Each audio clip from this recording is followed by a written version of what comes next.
my name is Monika Krupa. I come from a small city in Poland.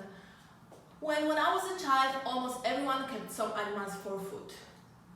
One day I went to feed my neighbor's rabbits, and all I have seen was rabbit feet hanging by the cage. I was just about 5 years old by that time, and this one episode made me question if it is really necessary for us to eat animals. Followed later by my brother showing me videos about factory farming and learning that we don't need meat to survive. At the age of 6, I became vegetarian. After 19 years of meatless diet, I'm a healthy student, athlete, and mother. So today, I would like to prove to you that humans should be vegetarians. To begin with, I would like to preview the main points of my presentation. First, I would like to overview the human anatomy and prove that eating meat is not natural for humans. Second, I will discuss the overestimating the value of eating meat and underestimating the harm to animals.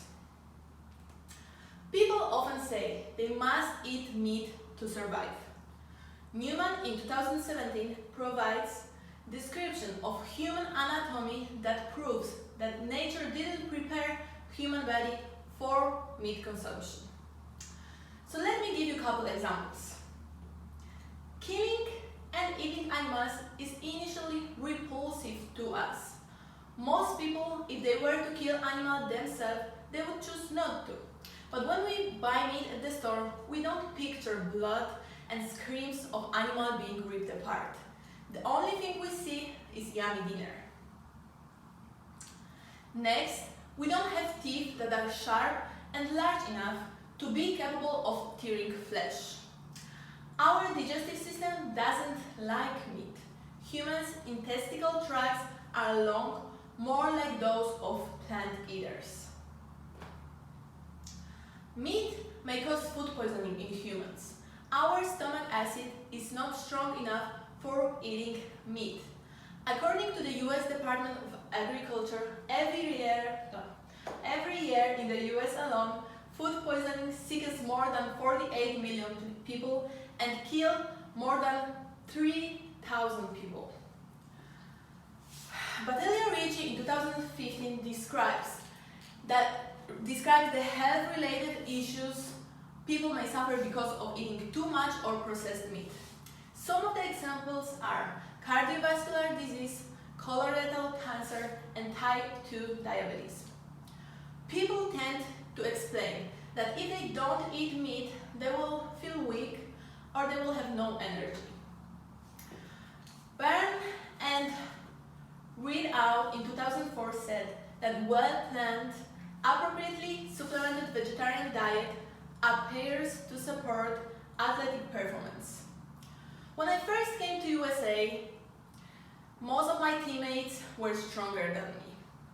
When my coach found out I'm vegetarian, she said, I don't have the strength probably because I don't have enough protein to build muscle. So I decided to give meat a try for a couple weeks. I started to eat chicken, but every time I ate it, I felt sick. I wanted to keep my decision as a study of my own. I did not see any improvement in my strength or muscle growth after the time. I understood that my weakness was not because of not having enough protein, but because in my country we didn't use weight room as a main point of our volleyball practice. So I came back to my vegetarian diet, and I can say with confidence to any athlete who think about becoming vegetarian that it will not change your athletic performance. So now that I explained why we are not made to eat meat, let's talk about pretending that we don't see the pain caused to other lives. We overestimate the value of eating meat and underestimate the harm to animals. Swiner and Trocha in 2001 said that the main reason why people choose to eat meat is the taste of it. After listening to the information I will share right now, I hope each of you will think if a couple minutes of feeling the nice taste is worth the lives and pain of many innocent lives. Jill, in 2013, confronted a pro-meat eating article that said that the animals only live because they are raised for food. Jill said that it would be better for the animals raised on factory farms to have never been born. And here is just a couple of reasons why. Chickens, for example, and fish are exempt from any protection from cruel slaughter practices. They live in cramped conditions without ability to move. Mother pigs are constantly pregnant and kept in space where they cannot stand or turn.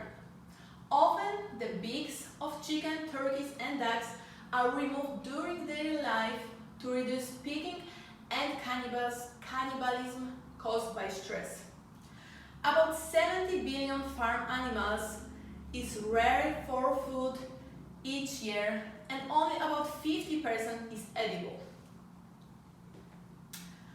So now that we know more about vegetarianism and bloody truth of eating meat, I hope everyone will at least consider limiting meat consumption.